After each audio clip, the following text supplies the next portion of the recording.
Welcome back, everybody. Did you have a great lunch break? How's the sound? If everybody can hear me all right. Once again, I am Jenny Williamson. I'm the Executive Director of the C3 Foundation. On behalf of myself and our founder and CEO, Claudia Christian, we are so glad you're here watching us and our second annual virtual TSM conference, Stronger Than Your Drink. Please feel free to use the chat function if you're watching live on Twitch to ask questions all throughout the panel. This conference is available to view and to participate in for free thanks to our two co-headline sponsors, RIA Health and Work It Health. If you would like to support the work of the C3 Foundation, there is a donation link in our profile, and we have a timer that will also drop a donation link into the chat during the broadcast. Next up, we have Daniel Beutler presenting the campaign for Nalmefen in Switzerland, a good example of bad marketing. Dr. Daniel Beutler is a general practitioner and also practices addiction medicine. Born in Bern, Switzerland in 1962 and raised in Thun, a charming town called the Gate to Bernese Oberland. He's married to Melanie, has 5 children, loves outdoor activities, owns a boat on the Lake of Thun, and is a passionate musician. He trained at the medical school of the University of Bern, and practical work was done at several clinics for internal medicine, surgery, and psychiatry. Postdoc studies in ethics in medicine, psychosocial and addiction medicine, motivational interviewing, and functional medicine. He works as a general practitioner in a rural medical practice near Bern. He is a doctor on duty in a clinic for withdrawal treatments of opiate addicts. He's a member of Parliament of the District of Bern until 2017, the medical director of ANR, which is Accelerated Neuroregulation in Switzerland, which is a treatment for opiate dependency, and was developed by the Israeli intensive care physician Andre Weissman in 2012. The method is based on a partial blockage of the opiate receptor system in the brain with naltrexone under general anesthesia. Presentation of the project ANR in Switzerland was done at the 21st International Congress of Addiction Medicine in Munich, and he was in a publication in Addiction Medicine in 2019. He's been a general practitioner in Thun since 2014 and providing the Sinclair method in Switzerland since 2019. Due to time zone differences, this panel was recorded in advance. Dr. Beutler included a short video in his presentation, but unfortunately the audio quality was poor, and we had hoped to receive a replacement for the audio in time to edit it in over the original recording, but the audio did not arrive in time, so that portion of the presentation has been excluded through editing. However, we hope that you will still get just as much benefit and enjoyment out of this presentation that Dr. Beutler has done on Nalmefen.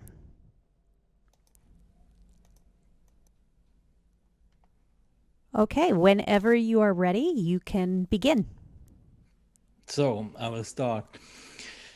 Okay, dear members of the scientific board, dear colleagues, ladies and gentlemen, thank you very much for attending my presentation about TSM in Switzerland. First, I apologize for my English. Sometimes it runs quite well, and sometimes it's stuttering like an old truck, but you will see.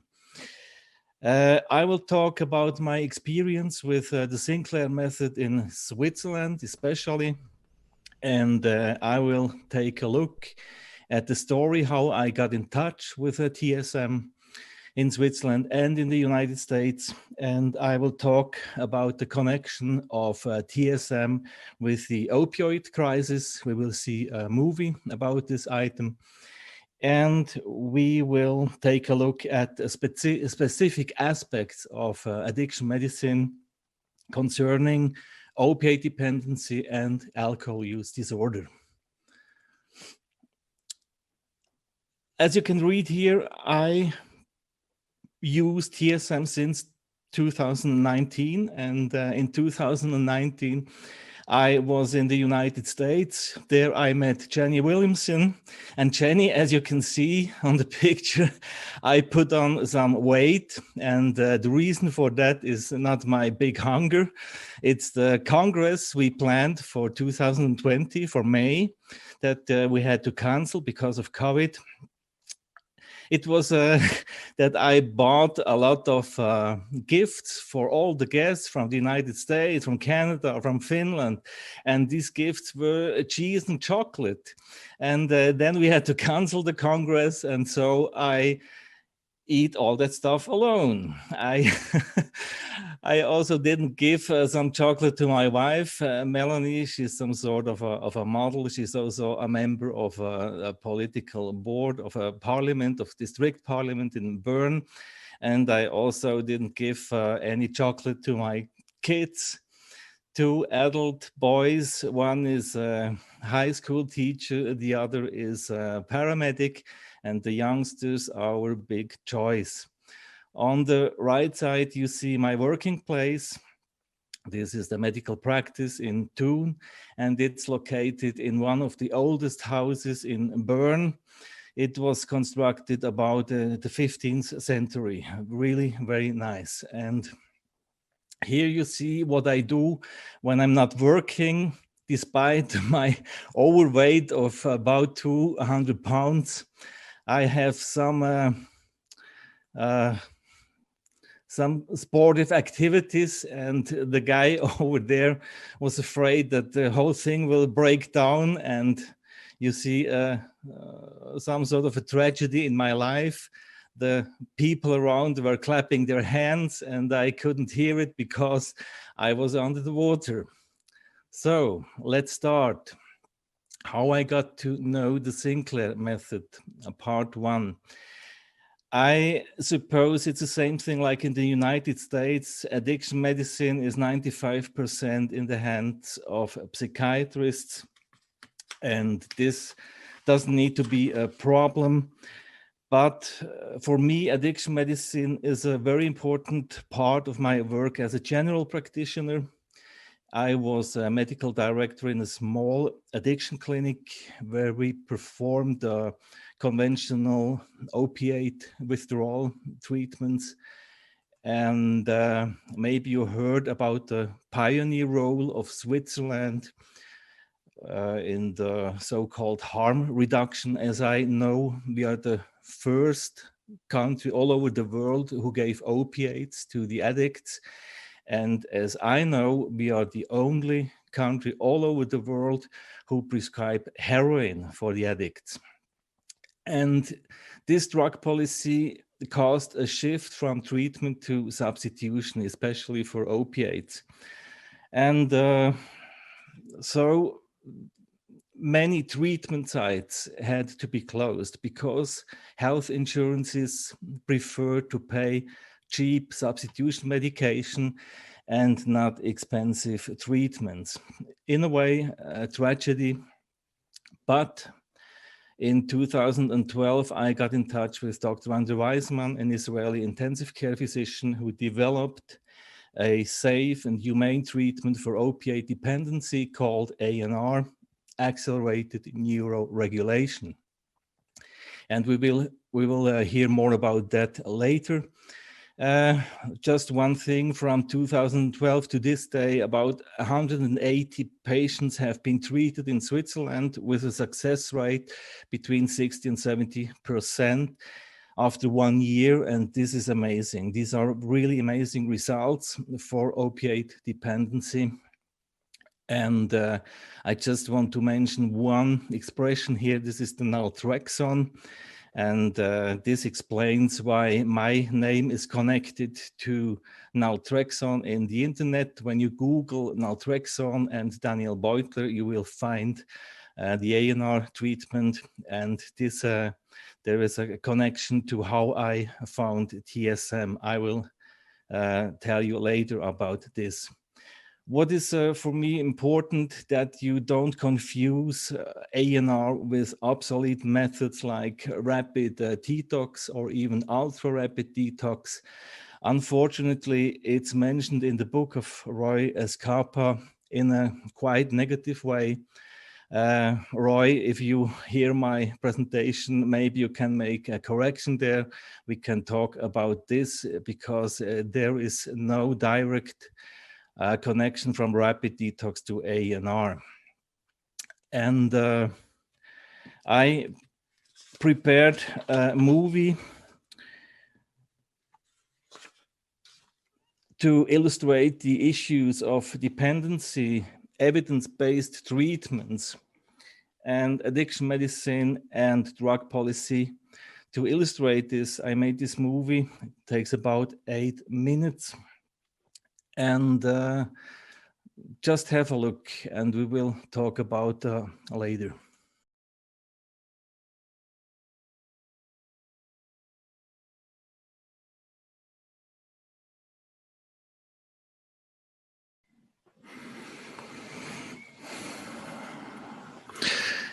Thank you very much for your attention.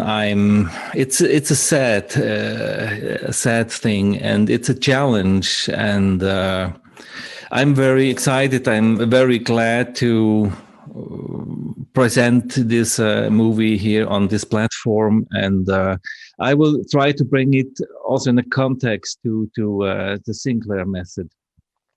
One thing that there is a significant difference between dependency and addiction. And this is really very important. And it's symptomatic for the lack of understanding of neurological dysfunction by addiction medicine. This distinction is important. As we heard Dr. Wiseman, when the vessel doesn't work, you will not be successful by talking. And in contrast to addictive behavior, which is a psychological condition, dependency is not a psychological condition. Dependency is a disease of the central nervous system, like AUD. We will talk about later. And opiate dependency and AUD are associated with changes of the endogenous opiate receptor system. This is the basic for understanding dependency. And this is one of my take-home messages for you, a detailed explanation to the patient of the somatic mechanism of the dependency can be a very useful tool to support coping. And the understanding of the somatic entity of dependency can help the patient to rehabilitate his dignity and self-respect. We see that in AUD when Claudia talked about in her TEDx talk that she realized that it's not an issue of character, it's not a problem of the mind, of the character, of weak characters or weak personalities. It's really a part, at least a part of the problem is somatic, is a dysfunction of the central nervous system.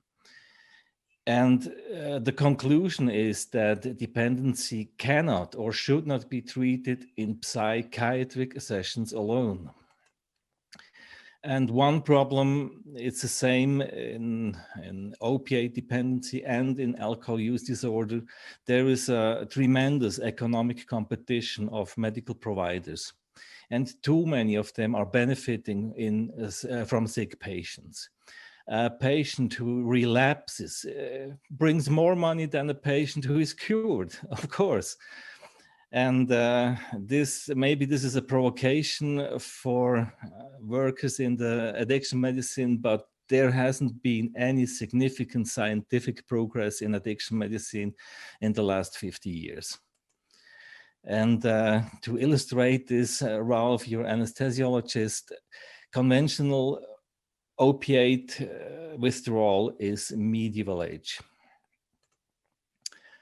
Now the story, how I got to know the Sinclair method. This is really very funny.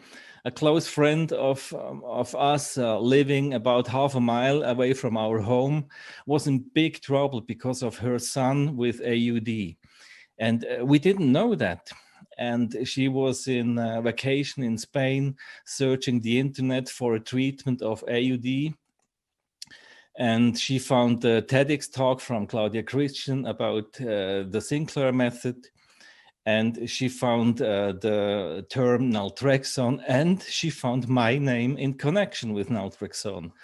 And when she returned from Spain, she asked me to treat her son. She provided me the book of Roy Escapa. I read the book, and we treated her son, David, successfully. And I met her about 1 year ago on a Sunday walk, and she cried. Tears were running down, and she said, "Oh, Daniel, we are a new family." And I went on treating patients with TSM, and I have one very impressive case. It's a 60-year-old man.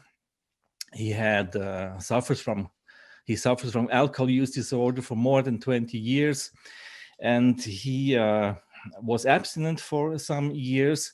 But then, in the frame of psychological or psychosocial problem, divorce, he started excessive drinking. And during 1 year, I found 5 psychiatric reports of hospitalization.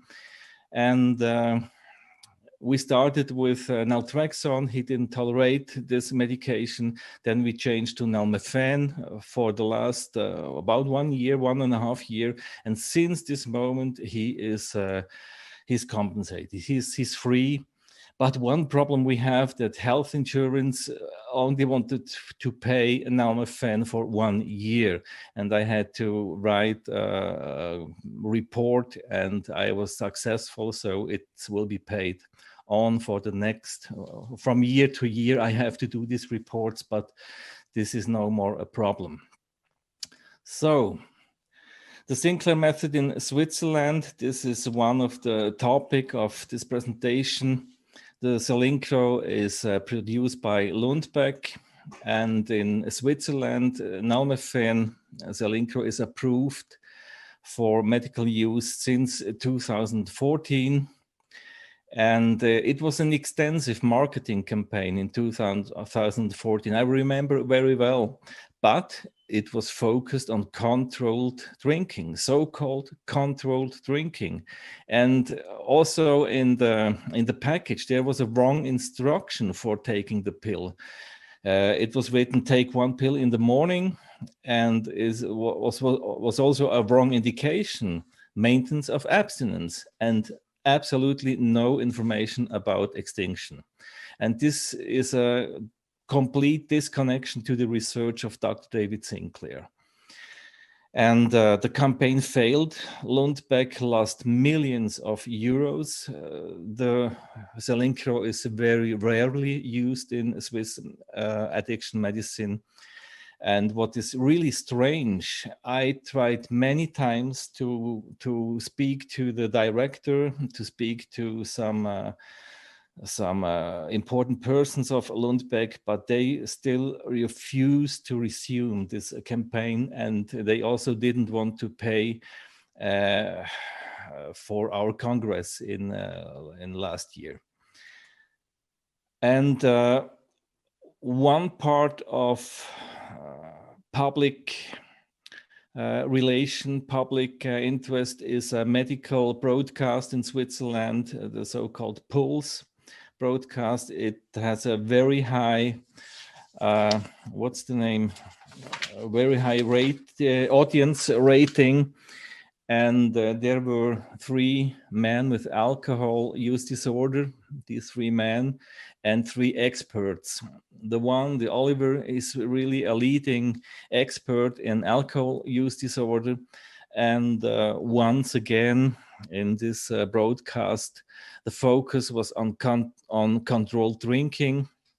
And really, 2 or 3 patients, they were really successful with their goals of reducing the amount of alcohol. The first one, this Andre Braunschweiler, he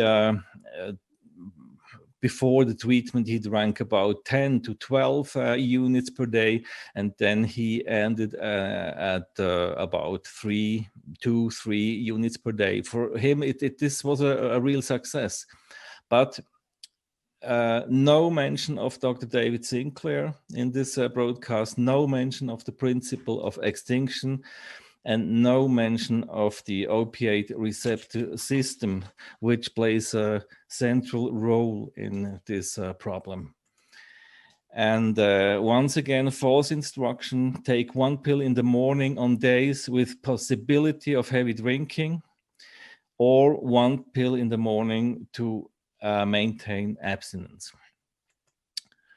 And this is some sort of disconnection. And what is the difference between this way of using Selincro and TSM? Of course, you can tell your patient, take 1 pill in the morning and leave your wine glass empty, and that's it. And some will be successful, like one of the patients we saw on the slide before. But when you take the principle of extinction, when you explain your patient that extinction is a reversed learning process on the level of brain function, then you give your patient much better understanding of his problem. You give him much more tools to cope with difficult situations. And you give him, as I already mentioned, you give him an opportunity to distance from destruction of self-respect. And this is very important, because we are not only somatic, we are on a whole, and no one likes to be an alcoholic. And when you understand the mechanism behind, you have more success. You regain your self-respect. This is the slide of our Congress, who had, unfortunately, we had to cancel it because of COVID-19. And you see no financial support by Lundbeck, no financial support by health authorities, no interest by TV stations, and very little interest by general practitioners. But I will try my best to change this. And so I hope to see you soon in Switzerland, maybe next year. I don't know. I'm not a prophet, but what I know, next time I won't buy chocolate and cheese. I will buy fruits and vegetables. Thank you very much for your attention.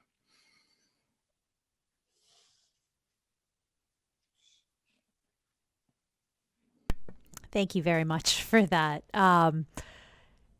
Yeah, do you recall, was Selincro approved in Switzerland before or after it was approved by the NIH in the UK? I don't know. It was 2014. I don't know at what time it was in the UK, you said, or? Yes. I don't know. Okay, because the reason I ask is it seems as though the instructions in Switzerland are different from the ones in the UK. A couple years back, we had someone send us the insert from the package, and it actually says under how to take and how and when to take that you should take the tablet 1 to 2 hours before you start drinking alcohol. So it sounds like the instructions were different between the two countries. Do you have any idea why that might be?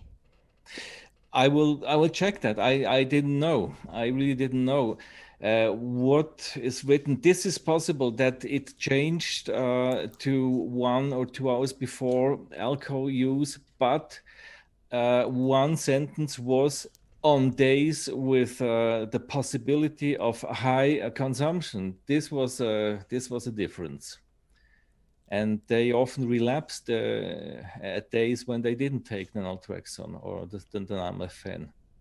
Yeah. And you've treated people with both Celincro and naltrexone.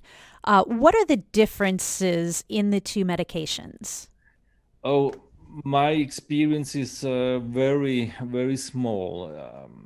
There, at, until today, these are about 7 patients, and 4 with naltrexone and 3 with Nalmefen, with Celincro.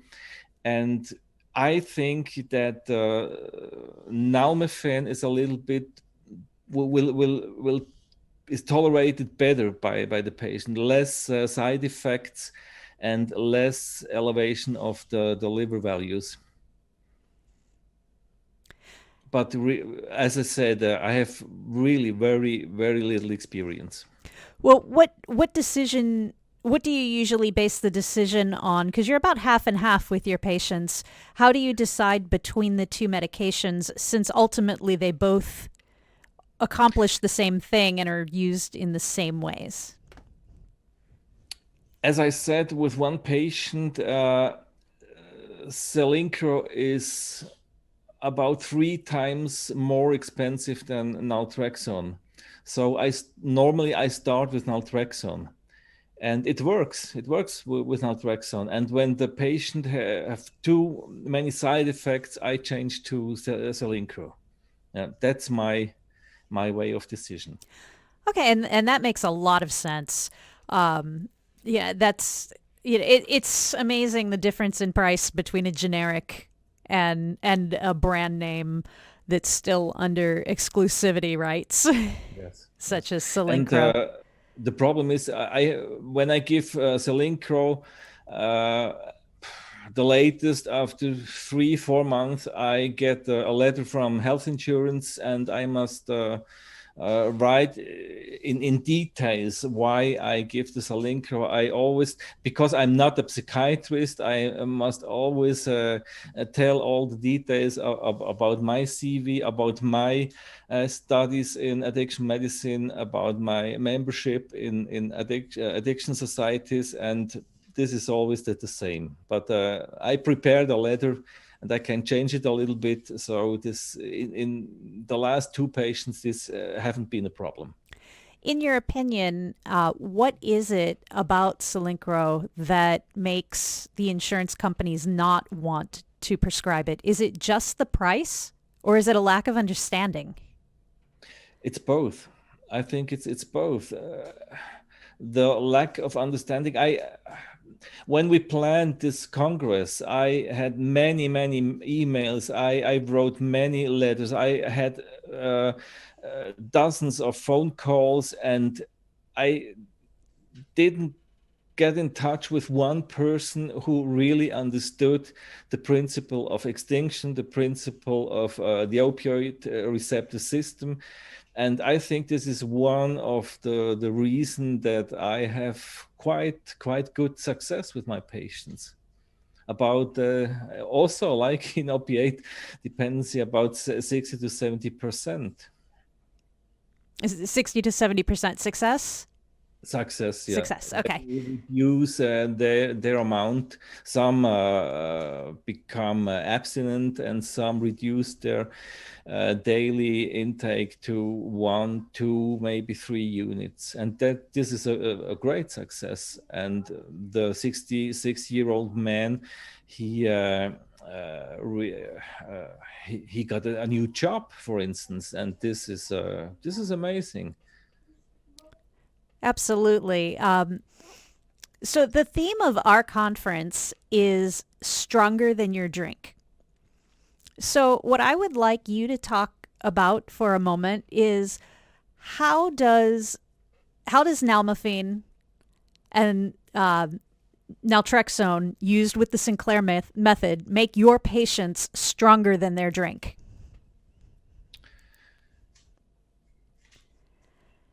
I think it's all the biological, biochemical, what happens in the brain on the level of the opiate receptor system. It's the most important part is of somatic nature. Is a it is a correction of a neurological disease, and this is, for me, this is the most important aspect of what makes them stronger.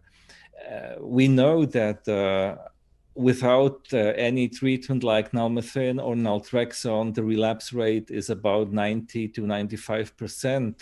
And this is not a lack of will craft. This is not a lack of character, or this is not a weakness of personality. This is really a biochemical problem in the brain, the same like in opiate dependency. This is so strong, these pathways in your brain, and the Nalmefen treatment gives you a real opportunity to overcome these pathways in your brain. And what would you say, because this will be seen by people around the world, so what would you say to your peers is the number one reason why they should consider using the Sinclair method in their practice? It works. It's amazing. It works. And it's like in opiate dependency, it works because you can't talk away these pathological pathways in your brain. It's impossible. And when you understand this extinction process, this reverse learning process of the brain, you must use Nalmefen or naltrexone. You must. And if you had someone who needed the Sinclair method and was a little hesitant or skeptical, what would you say to encourage them to try it out for themselves? Try it. Just try. Try and error. Sometimes error and sometimes success. As I already said, my experience is not very big. It's about 7 patients, and 2 I saw some days ago. And but this was the problem in this false campaign. Selling naltrexone or selling nalmefen without the basic understanding of what happens in the brain doesn't work. And I think we must overcome these false ideas. Just take a pill to drink to control your drinking. The procedure behind is important to know for them.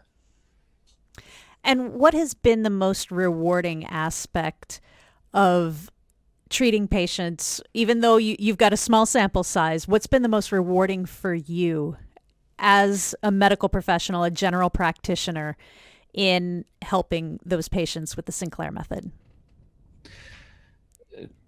Like this 66-year-old man, when you see a man who was totally down, who was lived in a mess, who lived in terrible conditions, and then he starts to have his daily showers again. He regains his self values, and this is my reward. And I'm happy in Switzerland. I can my work is paid by the health insurances. This is one aspect. Maybe in other countries this is different, but yeah, this is a good situation. The problem on the other side are sometimes the side effects, because nalmefen and naltrexone are drugs who interact with the opiate receptor system. There can be side effects with the sleeping pattern, with the liver function, and headache is a very often complained side effect. But on the other side, the success makes the patients look over that. they forget these side effects, or they accept it and take the naltrexone every day or every once a week when they go when they go to a party or to any dinner where they drink a glass or two of wine, and they accept these side effects. Yeah, I imagine the side effects from the medication are outweighed by the success rates in most people. Yes.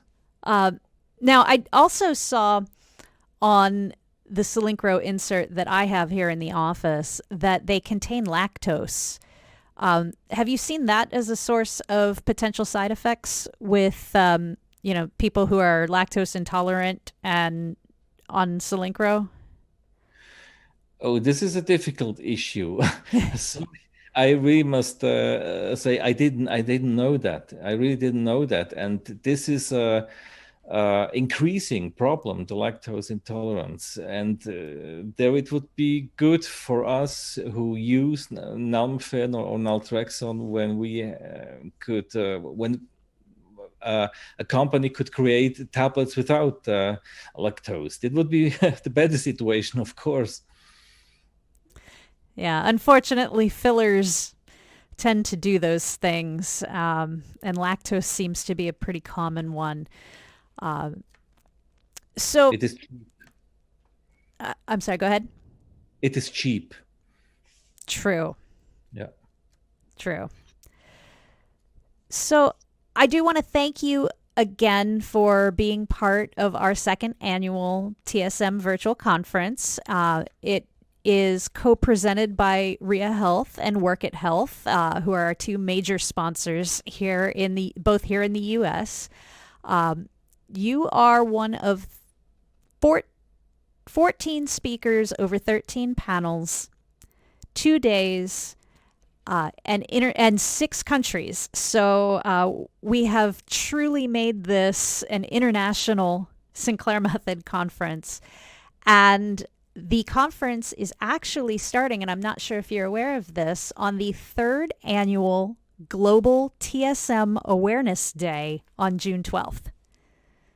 Oh, great, great. Thanks to you. It was a great honor to be part of this platform, to do this presentation. It was a big choice. I enjoyed it. And I was really excited, and it's very happy that I was allowed to show this short video. Absolutely. Well, thank you again so much for participating in our conference.